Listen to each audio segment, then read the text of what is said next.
Hi everyone, welcome back to my channel.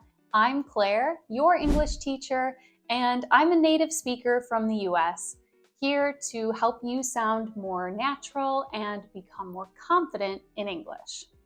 In today's video, I'm answering a question I've seen a lot across my social media channels, and that's how do I stop translating English from my native language in my head?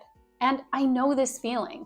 I've lived in Germany for about 6 years now, and I can't think in English anymore when I'm speaking German with friends or coworkers. It just breaks up the flow of my brain too much. So I've trained myself to completely switch to the language I'm speaking.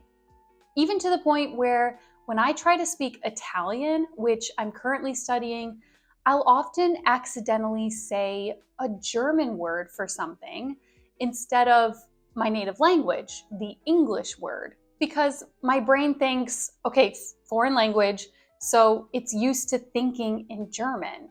So I'm going to share with you some techniques that have helped me and I think will help you to stop translating in your head. This topic was also voted on for this week's video by my channel members. If you want to have a say in what videos I do in the future, click the join button below and join our amazing community of English learners. Okay, let's get started. English made easy with Claire. Before we begin, I want you to ask yourself why you want to improve your English. What are your goals with learning English? This video is coming out at the beginning of 2025, which for a lot of people is a time of reflection and goal setting. So I invite you to set a goal for yourself right now with your English learning. And keep that goal in mind as we go through a few techniques you can use to start thinking in English. No more translating from your native language. The first thing you need to do is stop looking up the definition of English words in your native language. Instead, you need to look up the definition in English.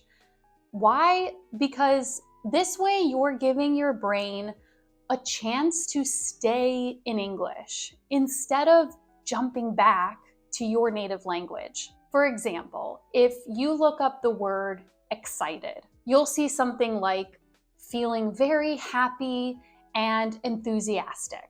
And that's already helping you by giving you two synonyms of this word in English. And that's gonna stick in your brain better than if you just read the equivalent word in your native language, because your brain understands that immediately and will probably forget the English word for it. Another tip I have is to label things around you in your home in English. You can use sticky notes on your mirror, refrigerator, desk, or light switch. Seeing these words regularly keeps English in your head without translating. You also have this visual connection to the word, and visualization in general is really helpful to, again, stop translating into your native language. Also, when you're walking around your house, maybe when you're just on your own, describe what you're doing in English. So, for example, as you open the fridge to get some milk, you could say out loud, "I'm opening the fridge to grab some milk." It might feel silly at first, but it can be really helpful. Another great way to stop your brain from translating in your native language is to give it too much to do, that it can't even stop to think in your language. What do I mean? You can train your brain by listening to an audiobook and reading the words of that book on the page at the same time. As you see the words and listen to them at the same time, your brain doesn't have a chance to stop and try to comprehend each and every word you read. It also doesn't have time to translate. So this is actually a great way to train your brain to think and comprehend English quickly. Shadowing is a great technique to train your brain to think in English. I've talked about this before on my channel, but all you have to do is listen to a native speaker and then repeat what they say immediately after, copying their pronunciation and rhythm. You can use podcasts, YouTube videos, or audiobooks for this. It might feel redundant or kind of boring, but it does force you to stay in English and it improves your overall fluency. Finally, possibly the best way to stop translating is to practice speaking as much as possible, even if you make mistakes. Having a conversation in English may still seem scary to a lot of you, and I still feel this way sometimes in German, especially with meeting someone new. But when you're actually faced with communicating with someone, you don't have time to translate in your head. You might only understand 80% of what the other person is saying, but that's okay. Your brain is working in the moment to get the main point and taking what it can to understand and coming up with responses in real time with the vocabulary you already have. There's no time to look up a word.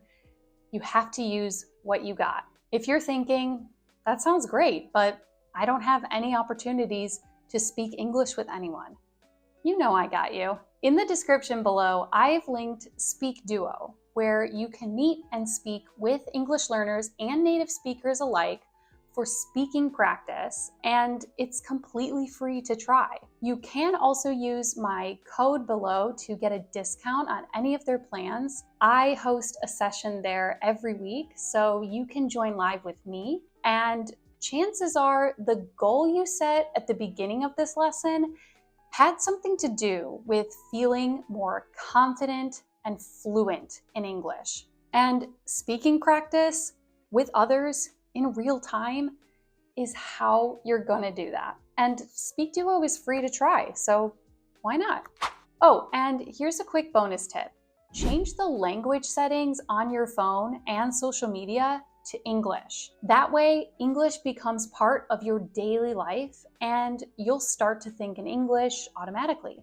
All right, thanks so much for watching, guys. If you found these tips helpful, make sure to like this video, subscribe to my channel, and turn on notifications so you never miss a lesson. And if you want more exclusive perks and to support the work I do, click the join button below to become a member. Let me know in the comments what your goals are for 2025. I love to hear from you guys. Until next time, bye for now.